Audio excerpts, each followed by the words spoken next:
प्रणाम दोस्तों। Times media के खास शो मीडिया एनालिसिस में जहां हम खबरों की सिर्फ हेडलाइन नहीं पढ़ते बल्कि उसके पीछे की पूरी कहानी और उनके असर को समझते हैं, आपका स्वागत है। क्या आपने कभी सोचा है जो खबरें हम हर दिन देखते हैं, सुनते हैं और पढ़ते हैं, वे हमारे विचारों और हमारी धारणाओं और यहाँ तक कि हमारे फैसलों पर कितना गहरा असर डालती है? क्या आप ये जानने को उत्सुक हैं कि अगर असर पड़ता है तो कितना पड़ता है, कैसे पड़ता है? आज हम इसी विषय पर गहराई से बात करेंगे और एक ताजा मामले के जरिए समझने की कोशिश करेंगे कि क्या वाकई मीडिया का हम पर कोई प्रभाव पड़ता है या हम इससे अछूते रहते हैं। आज के विश्लेषण के लिए हम एक बेहद ताजा और महत्वपूर्ण खबर को चुनेंगे। अनिल अंबानी और प्रवर्तन निदेशालय ईडी से जुड़ा मामला। यह मामला हाल ही में सुर्खियों में आया है और मीडिया में इस पर लगातार चर्चा हो रही है।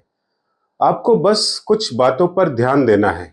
मीडिया में कौन क्या कर रहा है, कितना कर रहा है, किस समय कर रहा है और सबसे महत्वपूर्ण, सही विश्लेषण क्या है, खबरों के पीछे सच्चाई और निहितार्थ क्या है।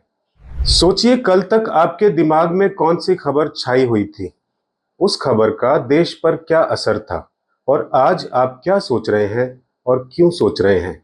क्या हमारा मन और मस्तिष्क मीडिया द्वारा गढ़ी गई दुनिया के इस मैट्रिक्स यानी माया जाल से बाहर आ पाता है या इसमें उलझकर रह जाता है? आइए इसकी शुरुआत करते हैं कुछ चुनिंदा समाचार पत्रों और डिजिटल प्लेटफॉर्म्स के कवरेज से। तो सबसे पहले लेते हैं टाइम्स ऑफ इंडिया न्यूज़पेपर की हेडलाइन को, well planned scheme to siphon off public money, ED raids Anil Ambani, bribery angle under scanner, जिसका हिंदी अर्थ है जनता के पैसे को हड़पने की सुनियोजित योजना। ईडी ने अनिल अंबानी पर छापे मारे, रिश्वतखोरी का पहलू भी जांच के दायरे में। तो टाइम्स ऑफ इंडिया ने सीधे तौर पर सुनियोजित योजना और रिश्वतखोरी जैसे शब्दों का इस्तेमाल किया जो मामले की गंभीरता को उजागर करते हैं और एक मजबूत धारणा बनाते हैं। उधर बिजनेस स्टैंडर्ड की हेडलाइन थी, ईडी ने अनिल अंबानी समूह के 35 से अधिक परिसरों पर छापे मारे, 50 से अधिक कंपनियों की ली तलाशी। यह जांच 2017 से 19 तक यस बैंक से लिए गए 3000 करोड़ रुपए के कर्ज में कथित हेराफेरी से जुड़ी हुई है। बिजनेस स्टैंडर्ड ने संख्यात्मक डेटा, 35 परिसर, 50 कंपनी, 3000 करोड़ रुपए पर जोर दिया, जो खबर को तथ्यात्मक और ठोस बनाता है। उधर इंडियन एक्सप्रेस का कहना है, उसकी हेडलाइंस है, ED conduct searches at more than 35 premises linked to Anil Ambani well planned scheme to siphon off public money. यानी कि ईडी ने अनिल अंबानी से जुड़े 35 से ज्यादा ठिकानों पर छापेमारी की है। जनता के पैसे की हेराफेरी की सुनियोजित योजना है। इंडियन एक्सप्रेस ने भी सुनियोजित योजना पर जोर दिया और यस बैंक से जुड़े हुए ऋणों के अवैध डायवर्जन को मुख्य बिंदु बनाया। उधर हिंदुस्तान टाइम्स का कहना है, why ED raided Anil Ambani's Reliance group linked 50 companies, जिसका हिंदी अर्थ होता है, ईडी ने अनिल अंबानी के रिलायंस समूह से जुड़ी 50 कंपनियों पर छापेमारी क्यों की। ये छापे धन शोधन निवारण अधिनियम यानी कि पीएमएलए के तहत शुरू की गई मनी लॉन्ड्रिंग जांच का हिस्सा है, जो मूल रूप से केंद्रीय जांच ब्यूरो यानी कि सीबीआई द्वारा सितंबर 2022 में दर्ज की गई 2 प्राथमिकियों पर आधारित है। तो क्या समझे आप? हिंदुस्तान टाइम्स ने जांच के कानूनी आधार यानी कि पीएमएलए, सीबीआई एफआईआर और यस बैंक के पूर्व चेयरमैन राणा कपूर के नाम का उल्लेख किया, जिससे मामले की पृष्ठभूमि स्पष्ट होती है।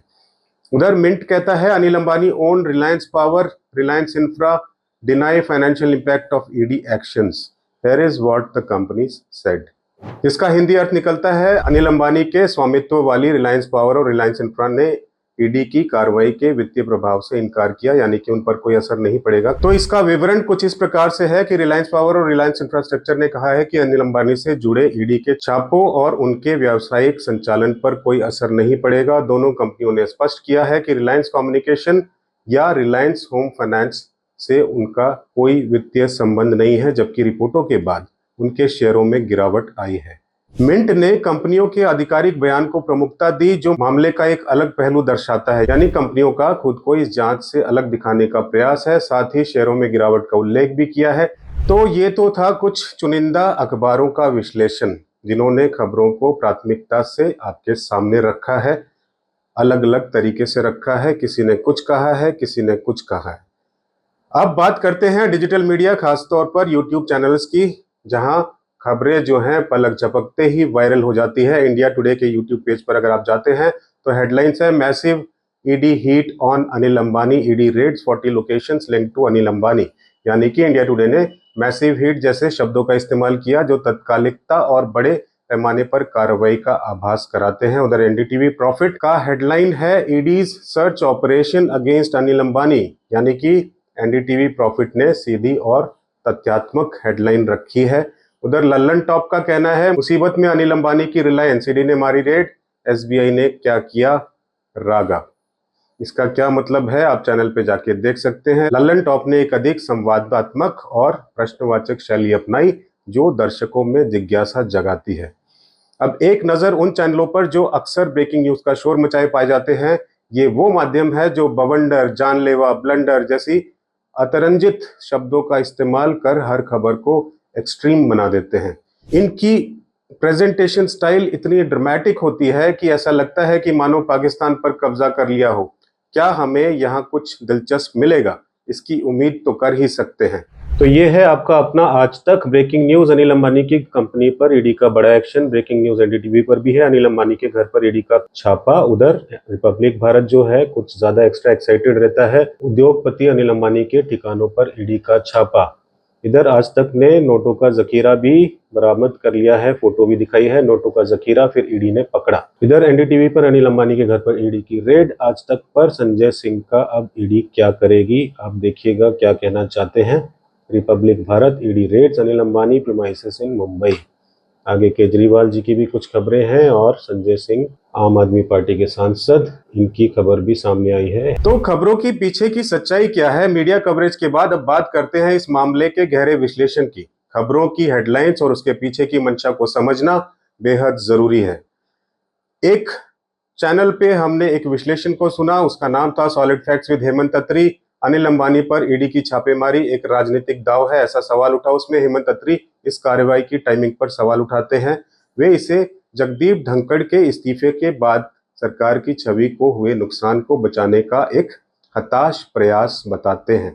उन्होंने इस बात पर जोर दिया कि state bank of India SBI ने अनिल अंबानी को धोखाधड़ी वाली सूची में शामिल किया है, जिसमें 3,000 करोड़ से अधिक का बकाया है। हालांकि मामला कथित तौर पर 2 लाख करोड़ तक का हो सकता है।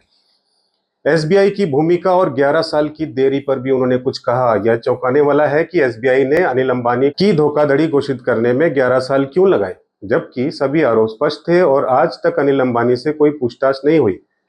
अत्री का तर्क यह है कि एसबीआई ने केंद्र सरकार, खासकर मोदी सरकार और निर्मला सीतारमन की मंजूरी के बिना ऐसा कदम उठाने की हिम्मत तो नहीं की होगी। छापेमारी की टाइमिंग और हेडलाइन मैनेजमेंट पर भी उन्होंने कुछ कहा। छापेमारी का उद्देश्य डैमेज कंट्रोल करना और एक समानांतर हेडलाइन बनाना है, ताकि धनखड़ के इस्तीफे और राहुल गांधी द्वारा संसद में उठाए गए मुद्दे जैसे चुनाव आयोग की भूमिका से ध्यान हटाया जा सके। यह मोदी सरकार द्वारा एक संदेश देने का प्रयास है कि कोई भी धोखेबाज बख्शा नहीं जाएगा। इससे छवि भी अच्छी बनती है। भले ही अनिल अंबानी को पहले राफेल सौदे में तरजीह दी गई थी, जब उनकी कंपनी के पास रक्षा क्षेत्र का कोई अनुभव नहीं था।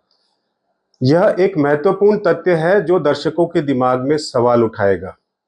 उधर यह अनुमान लगाया गया कि यह कार्रवाई अडानी समूह जैसी कंपनियों द्वारा रिलायंस पावर के अधिग्रहण की दिशा में एक कदम भी हो सकती है। सोचिए जरा, जैसा कि अतीत में रुचि सोया पतंजलि द्वारा जो अधिग्रहित की गई थी, जीएमआर अडानी द्वारा अधिग्रहण किया गया था हवाई अड्डे का, और एसीसी के मामलों में देखा गया है। यह भी एक गंभीर आरोप है जो दर्शकों को सोचने पर मजबूर करेगा कि इस तरह की रेड्स और इस तरह की खबरों का अचानक से सामने आना क्या दूसरी खबरों को दबाना होता है, या जितनी भी बड़ी बड़ी कंपनीज हैं वो एक दूसरे पे अधिग्रहण करने के लिए भी क्या इनका इस्तेमाल करती हैं, या गवर्नमेंट जो है अपनी पावर को दिखाने के लिए लोगों के सामने ये दिखावा करती है कि देखो हम कितनी अच्छी कार्रवाई करते हैं। आगे अगर हम बात करें तो उन्होंने पीएमएलए और राजनीतिक विरोधियों पर भी निशाना दागा। पीएमएलए की लगभग सभी धाराएं अनिल अंबानी के कथित कृत्यों पर लागू होती है, फिर भी कार्रवाई करने में इतनी देरी हुई। अत्री जो है ईडी को एक राजनीतिक हथियार बताते हैं जिसका उपयोग पहले राजनीतिक विरोधियों के खिलाफ होता था, लेकिन अब यह हेडलाइन मैनेजमेंट और सरकार की छवि बचाने के लिए भी किया जा रहा है। बड़े डिफॉल्टर्स और सरकार की नीतियों पर भी उन्होंने कुछ कहा। पिछले 10 वर्षों में सार्वजनिक क्षेत्रों में बैंकों ने 12 लाख करोड़ रुपए के ऋण माफ किए और 1600 से अधिक कर्जदारों को जानबूझकर डिफॉल्टर घोषित किया गया है। आपको यह आंकड़ा चौंकाने वाला नहीं लगता? कॉरपोरेट कर में भारी छूट दी गई है, जबकि आम आदमी को कोई राहत नहीं मिली, जो सरकार की कॉरपोरेट की सरकार की छवि को पुष्ट करता है। ये उनका कहना था। उधर 4 PM पर संजय शर्मा और राजीव रंजन जी की भी एक चर्चा हमारे सामने आई, जिसमें उनका ये कहना था कि अनिल अंबानी पर ईडी की छापेमारी राजनीतिक चाल या भ्रष्टाचार विरोधी अभियान है। क्या है? संजय शर्मा और राजीव रंजन भी राफेल लड़ाकू विमान सौदे में अनिल अंबानी की विवादास्पद भागीदारी पर सवाल उठाते हैं। वे आश्चर्य व्यक्त करते हैं कि मोदी सरकार के इतने दुलारे पर फिर भी ईडी ने छापा कैसे मारा। मुकेश अंबानी और अनिल अंबानी के बीच के संबंध पर भी वो कहते हैं, यह सवाल उठाया जाता है कि देश के सबसे अमीर व्यक्ति मुकेश अंबानी अपने दिवालिया भाई की मदद करने के लिए धन क्यों नहीं खर्च करते। यह विचार व्यक्त किया गया कि अत्यधिक धन व्यक्ति को असंवेदनशील बना सकता है, जिससे पारिवारिक बंधन जो होते हैं गौण हो जाते हैं। अनिल अंबानी को अब भारत से बाहर यात्रा करने पर भी डर लगता है, खासकर चीनी बैंकों से लिए गए ऋणों के कारण, जहां उन्हें दिवालिया घोषित कर दिया गया है। अनिल अंबानी के पतन की कहानी राजीव रंजन कहते हैं, यस बैंक घोटाला जो है, ईडी की वर्तमान छापेमारी यस बैंक से संबंधित है, जिसमें अनिल अंबानी की रिलायंस कैपिटल लिमिटेड की सहायक company Reliance commercial private limited को 2,963 करोड़ का ऋण दिया गया था। अनिल अंबानी ने इस राशि का एक हिस्सा यस बैंक के प्रमोटर राणा कपूर की पत्नी की एक शेल कंपनी में निवेश किया, जिसे रिश्वत माना गया। क्या ये सारी खबरें आपको मेन स्ट्रीम पे दिखाई देती हैं? नहीं दिखाई देती। ये सारी चीजें विश्लेषण में ही क्यों सामने आती हैं, जरा ये भी सोचिएगा। इसमें प्रमुख नाम जो आए थे छापेमारी में, वो थे संजय डांगी, सतीश सेठ, अमिताभ झुनझुनवाला, ये सब शामिल थे। कांग्रेस सरकार की भी भूमिका पर उन्होंने बात करी। अनिल अंबानी का पतन तब शुरू हुआ था जब कांग्रेस सरकार ने उन्हें दिए गए अल्ट्रा मेगा पावर प्रोजेक्ट्स का समर्थन करना बंद कर दिया था। टेलीकॉम में उनका गलत दांव पड़ा। अनिल अंबानी की रिलायंस कम्युनिकेशन ने सीडीएमए तकनीक पर जोर दिया, जबकि उद्योग जो था जीएसएम पर केंद्रित था, जिससे उन्हें भारी नुकसान हुआ। साथ साथ अपने विश्लेषण में उन्होंने मुकेश अंबानी से प्रतिद्वंद्विता की बात भी की। राजीव रंजन ने जोर दिया कि अनिल अंबानी के पतन का एक बड़ा कारण उनके भाई मुकेश अंबानी से टकराव था, क्योंकि उस समय की सत्तारूढ़ कांग्रेस मुकेश अंबानी के पक्ष में थी। राफेल सौदे में अनिल अंबानी की भूमिका और राजनीतिक निहितार्थ, इस पर भी उन्होंने बात की। तत्कालीन वित्त मंत्री अरुण जेटली का अनिल अंबानी पर बड़ा प्रभाव था और जेटली ने ही मोदी को अनिल अंबानी की सहायता करने की सलाह दी थी। सोचिए ये सब क्या होता है जब हम वाहवाही करते हैं कि गवर्नमेंट ने बहुत अच्छा किया, इसके पीछे क्या क्या चल रहा होता है। बड़े लोग जहां पे भी सत्ता दिखती है उस तरफ अपना रुख कर लेते हैं, जहां पर भी फायदा दिखता है उस तरफ अपना रुख कर लेते हैं, हर तरह की चीजें अपनाते हैं। लेकिन आम आदमी को कितने ऋण आम आदमी के माफ किए जाते हैं, क्या क्या फैसिलिटीज आम आदमी को दी जाती है, और धर्म संप्रदाय जाति और ना जाने कितने बंदरों में फंसे और फिर भी बिखरे हुए हम सब लोग कभी ये सब चीजें जानना नहीं चाहते, समझना नहीं चाहते, अपने हक के लिए बोलना नहीं चाहते। आगे अगर हम बात करें, अनिल अंबानी पर ईडी की रेड को एक राजनीतिक चाल के रूप में देखा जाता है। ये कांग्रेस को बैकफुट पर धकेलने का एक प्रयास हो सकता है, क्योंकि अनिल अंबानी और राणा कपूर से जुड़े मामले कांग्रेस के लिए एक कमजोर कड़ी माने जाते हैं। बीजेपी का तर्क है कि अनिल अंबानी को दिए गए अधिकांश एनपीए ऋण कांग्रेस शासन के दौरान दिए गए थे। समझे आप? यह कार्रवाई मानसून सत्र के दौरान सरकार पर बढ़ते दबाव और ध्यान भटकाने का भी एक तरीका हो सकती है। बड़े डिफॉल्टरों के प्रति सरकार का रुख क्या है, इस पर उन्होंने बात की। भारत में अमीर और गरीब के लिए अलग अलग न्याय प्रणाली पर सवाल उठाया जाता है। उनके डिस्कशन में गरीब किसानों को छोटे ऋण के लिए प्रताड़ित किया जाता है, जबकि बड़े कॉर्पोरेट डिफॉल्टर्स को अक्सर छूट दी जाती है। सरकार ने खुद संसद में स्वीकार किया है कि पिछले 10 वर्षों में 12 लाख करोड़ के कॉर्पोरेट ऋण माफ कर दिए गए और 1600 से अधिक कर्जदारों को जानबूझकर डिफॉल्टर घोषित किया गया है, फिर भी उनके नाम सार्वजनिक नहीं किए जाते। तो क्या लगता है आपको, खबरों का हम पर असर क्या होता है? जैसा कि हमने देखा, अनिल अंबानी पर ईडी की छापेमारी जो है एक जटिल घटना है, जिसमें न केवल वित्तीय अनियमितताएं शामिल हैं, बल्कि राजनीतिक टाइमिंग, कॉरपोरेट प्रतिद्वंदिता, कॉरपोरेट कंपटीशन और सरकार की छवि प्रबंधन, ये सारी रणनीतियां भी इसमें निहित हैं। अधिक लोगों के विचारों के विश्लेषण करने का मौका हमें नहीं मिला क्योंकि यह खबर नई है और समय के साथ साथ अलग अलग विचार सामने आते रहेंगे। तो खबर है, लेकिन उनका असर कितने ही तरीकों से होता है। कहीं कुछ ढक दिया जाता है, सही टाइमिंग से दिमाग डाइवर्ट किया जाता है, किसी के लिए आपदा में अवसर है, कहीं कोई जवाबदेही में फंसा है तो उसके लिए बच निकलने का रास्ता है, और अगले कई दिनों तक यही सब चलता रहेगा। इन सब में आप कहाँ हैं, ये आपको सोचना है। क्या आप सिर्फ वही देखते हैं जो आपको दिखाया जाता है, या आप खबरों के पीछे की हकीकत को समझने की कोशिश करते हैं? मीडिया का काम सिर्फ खबर देना नहीं है, बल्कि सही तस्वीर दिखाना है, और हमारा काम है उस तस्वीर को सही तरीके से समझना। अगले एपिसोड में हम फिर मिलेंगे एक नए मीडिया एनालिसिस के साथ। तब तक के लिए खबरें देखते रहिए, लेकिन आंखें खुली रखिए। जय हिंद, प्रणाम।